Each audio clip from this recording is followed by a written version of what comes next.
Hi everyone, how are you? Did you know that I was a TG? Or some of you know that I was from Navmali? Anyway, this is my story I would like to share with you people about life in Tororo. Before I joined Tororo, I was like a tomboy. So when I joined Tororo, I became a lady. I became a woman. If you go through the gates of Tororo, most of you will testify there's that pride in you. You're like you all-round woman. You can handle everything. They nurture you, they train you how to be a lady, to speak like a lady, to dress like a lady, like all round, to pursue your career, like you all round. Now, this is the my if I was to go back to Trogals, how would I feel if I was to spend a day in that school? How would I feel? Okay, let me start from this. In senior five, when you join schools like this, that period of being a sports, okay, contesting for leadership, right? And I recall joining Tororo in second term. First term I didn't study because the term was short. And when I joined second term, I quickly went into leadership. Okay, imagine that instead of reading HSC. So I contested for being a sports prefect, and I recall that there was a open air campaign where you give your manifesto. Hi, Margaret. I'll do this and this. I promise this and you see, reading those manifesto to convince the crowd to vote for you.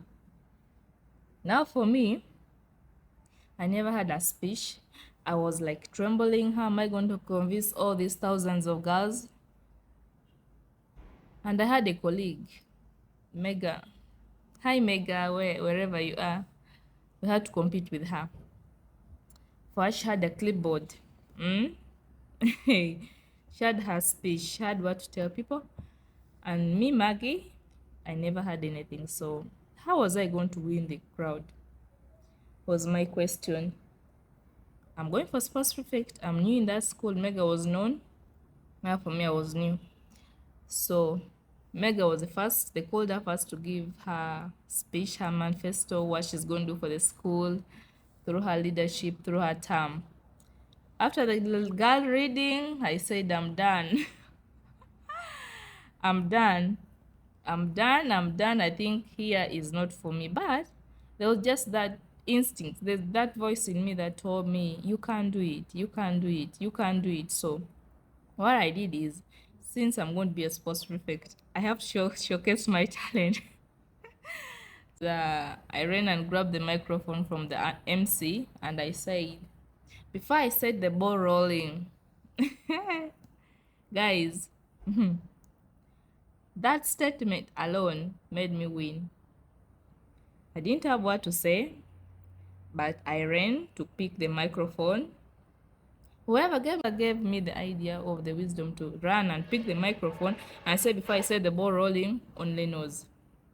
So I ran, grabbed the microphone from the MC, and I told the crowd before I said the ball rolling, my name is Margaret Olore, and I am your sports prefect. Actions speak louder than words. I don't have the words to convince you. I try to convince people, but I had already convinced them by running. So what I'm saying is, first impression is very important. When you impress people, they will not even look at the other side of it, but they'll give you. That was how I became a sports prefect. The leadership journey. Huh? I was from Navmali where by just interact with boys anyhow. You eat your cassava while walking, the green market. And for girls, you have to, woman. So fitting in had to be a personal choice I want. I will either choose to be a woman or a tomboy. And if I don't choose to be a woman, I might lose my post of being a sports prefect, right? So I had to fit in the society. So second point, what I'm trying to tell you is, even if you're in a new environment, find your route. If people can't accept you, accept yourself there, then the rest will accept you. So I fitted in the community of girls of girls, and I began understanding the girls' life. Though I was in primary in a single sex, but second life, life O level was different. So I had to again start learning. After that, I fitted in. Then, being a sports prefect, we always had different activities. We had sports activities in that every Saturday morning, it's a must, you have to go to the sports. We had sportswear, white pair of shorts. So you go to the field and exercise. You people, you do jogging. Before they introduced the aerobics, we could go to the field. So there's one time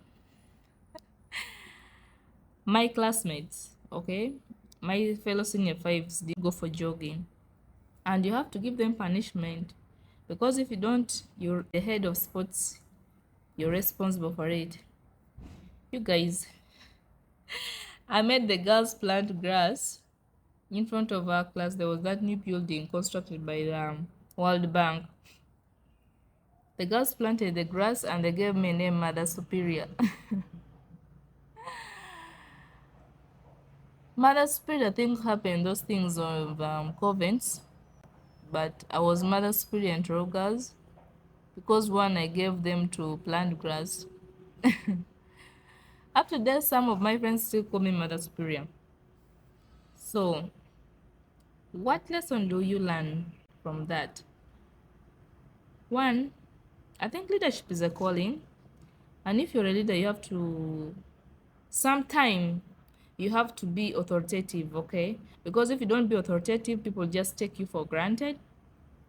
Sometimes you have to make decision where it will either hurt people, but it should be good for their own good. So until up to date, on Friday I saw the grass has grown, the environment is green. I think those guys, you girls, you should thank me. So leadership is a calling, and sometimes when you're in a tight position, you have to be authoritative. You don't have to be that, like, because this people did, my classmates, I shouldn't know. Sometimes you have to instill that factor in them that they have to be responsible for their actions. Okay, they shouldn't be where they think that because they're in A level or because they're in some position, they're not accountable. They have to be accountable for their own actions. So you guys, I was a sports prefect and a mother superior. I make decisions that sometimes I don't regret, because it's sometimes for the betterment of my life and for the people around me. It's good to have a decisive life, because if you don't have a decisive life, you will just be there swimming. So I did that decision for a good cause. To you girls who are out there. Oh geez, how are you people doing? I hope your career, you're doing well, and we are proud because of Troll Girls. I'm very a good product. You know, you go back and speak to girls and are inspired. You girls, it takes a lot of time. And thank you to our teachers who groomed us. Yes, you teachers, you really groomed us. You could make us wake up early to read. We are proud of you people, and thank you so much. So that was my journey at TGS. Others are there, but those are the highlights. So this is something for you. I think schools are very good for us because they shape our social skills, our communication abilities. They expose us to different cultures and experience that can broaden our understanding of the world and enhance the empathy and the communication skills. So I think being in school is good. You can have the common knowledge, but you need to add school. Guys, you need to add school. So that was our Olore'S diary. I hope I spoke to someone. I hope I spoke to someone. And Olore'S diary is to make our world a better place with Olore'S diary. Talk positive, inspire someone, encourage them to do something greater. Most important thing behind Olore's diary is to inspire someone, to speak to someone. You cannot speak to everyone. I know there's someone out there who whose life is is a dilemma. I'm just here to inspire you, to tell you believe in yourself. One, if I hadn't believed in myself, I wouldn't be a sports prefect. Two, if I hadn't believed in myself, I wouldn't make my fellow student be responsible for the actions, for their own actions. When you believe in yourself, you can go to greater heights. The last point is have a positive mindset. You girls, you men, you boys, everyone listening, have a positive mindset. Because when you have a positive mindset, it takes you to even the places you never wish to. I'm here to go in that journey, and I would like when we go to that journey together by sharing real life experience I go through and I know most of you go through. Thank you so much. My name is Margaret Olore. Please subscribe to my YouTube channel, Timagi Olore, and watch the video. Give feedback because only your feedback keeps me going. Thank you.